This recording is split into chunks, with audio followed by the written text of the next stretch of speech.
روزه در هر سال هجری قمری ماه رمضان که روزه داشتن آن یکی از ارکان اسلام است بر مسلمانان وارد می شود که باعث خرسندی مسلمانان می گردد، زیرا که فضائل بزرگی دارد. الله متعال می فرماید: ای کسانی که ایمان آوردید، بر شما روزه فرض شده چنانچه بر کسانی پیش از شما نیز فرض شده بود. بقره 183.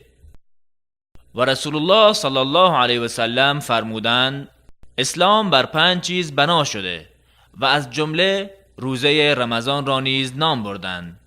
و در حدیث قدسی آمده: هر عمل فرزند آدم چند برابر است؟ 1 حسنه به 10 برابر تا 700 برابر پاداش دارد.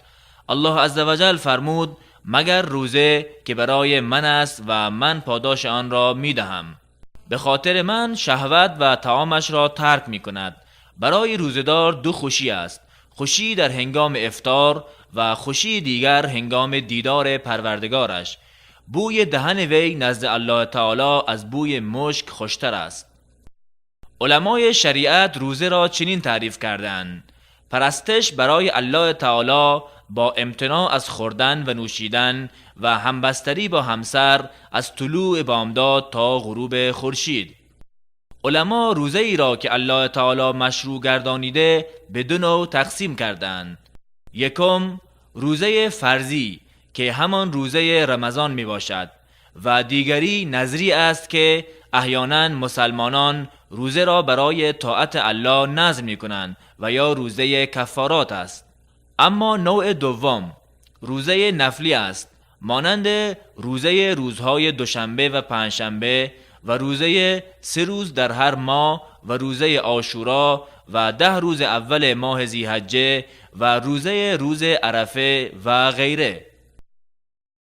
و دخول ماه رمضان با دیدن هلال ثابت می شود.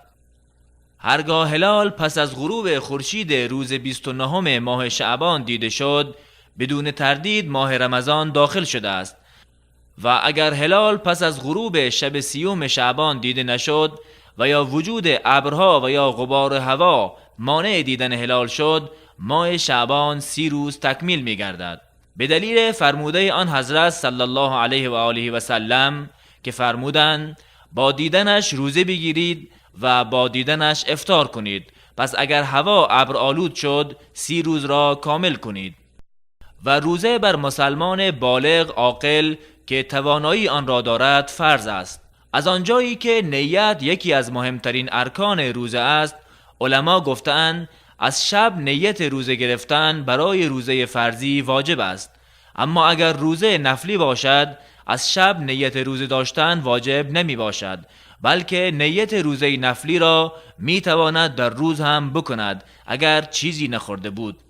به دلیل روایت ام المؤمنین عایشه صدیقه رضی الله عنها که فرمود: رسول الله صلی الله علیه و سلم روزی داخل شده، فرمودند: آیا چیزی دارید؟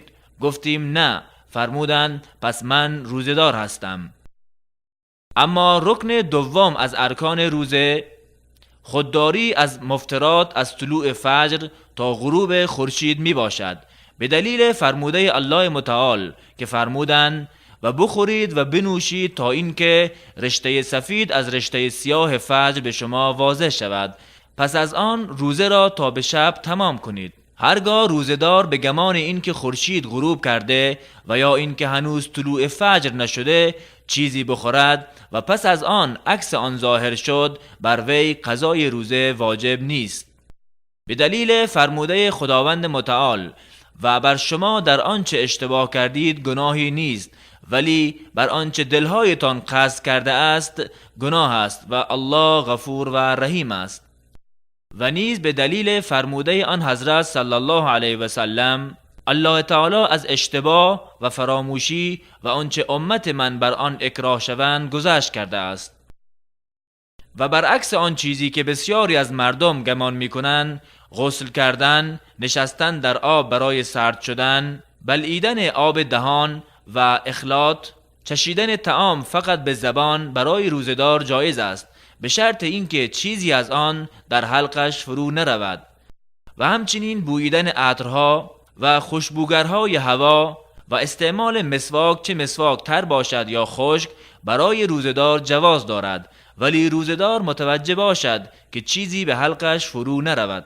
و روزه سنت‌های بسیاری دارد. اول آن سحرخیزی، به دلیل فرموده آن حضرت صلی الله علیه و سلم: برای خوردن غذا به سحری برخیزید، زیرا که در سحرخیزی برکت است. سحرخیزی با نوشیدن جرعه آبی نیز تحقق می‌یابد، به دلیل فرموده رسول الله صلی الله علیه و سلم که فرمودند سحری خوردنش برکت است، پس آن را ترک مکنید ولو اینکه یکی از شما جرعه آبی بنوشد، زیرا الله تعالی و فرشتگانش بر سحرخیزان درود میفرستند. تأخیر کردن سحرخیزی تا اندکی پیش از اذان فجر مستحب است. از زید بن ثابت رضی الله عنه روایت است که فرمود با رسول الله صلی الله علیه و سلم سحری خوردیم و پس از آن به نماز ایستادیم. انس بن مالک فرمود پرسیدم میان آن دو چه مقدار زمانی بود؟ فرمود به مقدار خواندن 50 آیه. از مظاهر رحمت شریعت یکی هم حدیثی است که رسول الله صلی الله علیه و سلم فرمودند اگر نوشیدنی در دست یکی از شما بود و از آن را شنید تا این که نیازش را برآورده نکرده آن را نگذارد. و نیز از رحمت اسلام این فرموده نبی اکرم صلی الله علیه و سلم است کسی که فراموش کند که روزه دار هست پس چیزی خورد و یا نوشید روزه اش را تمام کند، زیرا که الله تعالی به وی خوراک داده و نوشانیده است. برای روزه دار مستحب است هنگامی که از غروب خورشید متأکد گردید زود افطار کند، به دلیل فرموده آن حضرت صلی الله علیه و سلم مردم هنوز بر خیرند اگر زود افطار کنند. و افطار کردن با چیزی که نبی اکرم صلی الله علیه و سلم افطار می‌کردند مستحب است، چنانچه در حدیث انس بن مالک رضی الله عنه آمده است که فرمود رسول الله صلی الله علیه و سلم قبل از نماز با خرمای تازه افطار می‌کردند، اگر خرمای تازه نبود با خرمای خشک، و اگر آن هم نبود چند جرعه آب می‌نوشیدند. اگر چیزی نیافت در قلبش نیت افطار را می کند و این برایش کافی است. و هنگام افطار دعا کردن نیز سنت است، به دلیل آنچه که از رسول الله صلی الله علیه و سلم ثابت شده که در هنگام افطار می فرمودند تشنگی برطرف شد و رگها سیراب شد و به خواست الله اجر ثابت شد. و همچنین فرمودند برای روزه‌دار در هنگام افطارش دعایی است که رد نمی شود و برای روزه‌دار سزاوار است تا ناسزا نگوید و برآشفته نشود، به دلیل فرموده رسول الله صلی الله علیه و سلم که فرمودند اگر روزه یکی از شما بود فحش نگوید و با صدای بلند مجادله نکند. اگر کسی به وی دشنام داد و یا با او جنگ کرد باید بگوید من روزه دارم.